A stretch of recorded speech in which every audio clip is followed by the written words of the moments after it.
Good morning all कर लेते हैं जिसमें आपको क्या दिया है। If the third and ninth term मतलब आपको ए थ्री कितना दिया है आपको 4। ठीक है।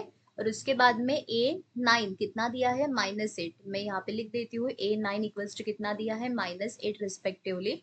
Which term of this AP is zero. तो आपको पूछ रहा है कि मतलब ऐसी कौन सी टर्म होगी जो जीरो कर दे इस AP को। ठीक है। तो सबसे पहले हम क्या कर देंगे, इक्वेशन 1 एंड इक्वेशन 2 निकाल लेते हैं जिसकी हेल्प से हमें A और डिफरेंस आपको मिल जाएगा। ठीक है। तो यहाँ पे हम क्या लिखेंगे, A3 इज इक्वल्स टू कितना हो जाएगा आपका A प्लस ये हो जाता है 3 - 1 मतलब ये 2D आ जाता है। A3 की वैल्यू कितनी है 4 है तो ये हो जाता है A प्लस आपका 2D। ये इक्वेशन 1 हो जाता है। और इसी के साथ हम ये भी निकाल लेते हैं A9 इक्वल्स टू कितना हो जाता है A प्लस 9 - 1 कितना हो जाता है आपका 8D हो जाता है। तो A9 की वैल्यू कितनी दी है आपको -8 is equals to A plus 8D हो जाता है। ये इक्वेशन आपका 2 आ जाता है। ठीक है।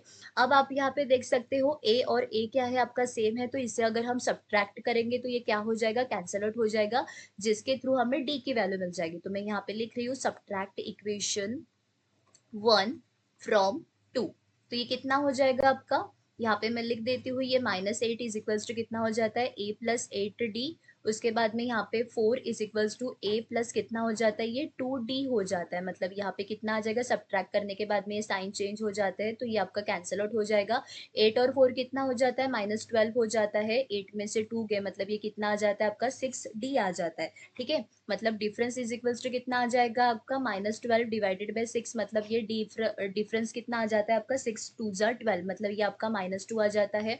उसके बाद में ये वैल्यू हम किस में सब्सटीट्यूट करेंगे, substitute this value substitute d equals to -2 in equation 1।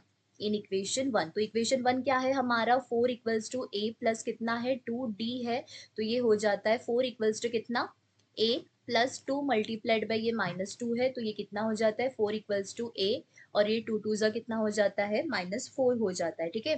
तो ये अब ये -4 है, इस साइड में आ जाने के बाद में क्या हो जाएगा वो +4 हो जाता है। तो A मतलब A की वैल्यू कितनी 4 + 4 आपकी 8 आ गई है। ठीक है। अभी हमें फर्स्ट टर्म मतलब A और आपका डिफरेंस मिल गया है तो अभी हम क्या निकाल सकते हैं, आपका जीरो मतलब कौन सी टर्म है जो आपकी जीरो हो जाएगी। ठीक है। तो इसके लिए हमें A n की वैल्यू क्या लेनी पड़ेगी, जीरो लेनी पड़ेगी। और इसी के साथ हम फॉर्मूला यूज करते हैं A n is equals to कितना हो जाता है A प्लस n-1 D हो जाता है। A n हमें कितना लेना है, जीरो लेना है ताकि हमें वैल्यू n की मिल सके। ठीक है। तो ये कितना हो जाएगा आपका, A कितना दिया है आपका A दिया है, उसके बाद में n हमें नहीं पता वो हमें निकालना है और डिफरेंस कितना है आपका -2 है। ठीक है। तो ये कितना हो जाएगा आपका 8 प्लस ये -2 मल्टीप्लाइड बाय n मतलब कितना हो जाता है ये -2n हो जाएगा। और माइनस ऑफ माइनस ये कितना हो जाता है प्लस हो जाता है। ठीक है।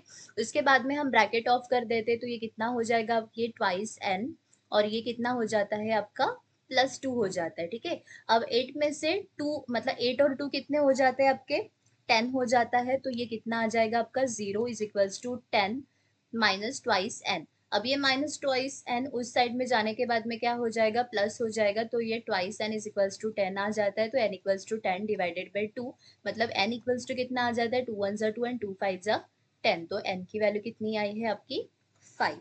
ठीक है।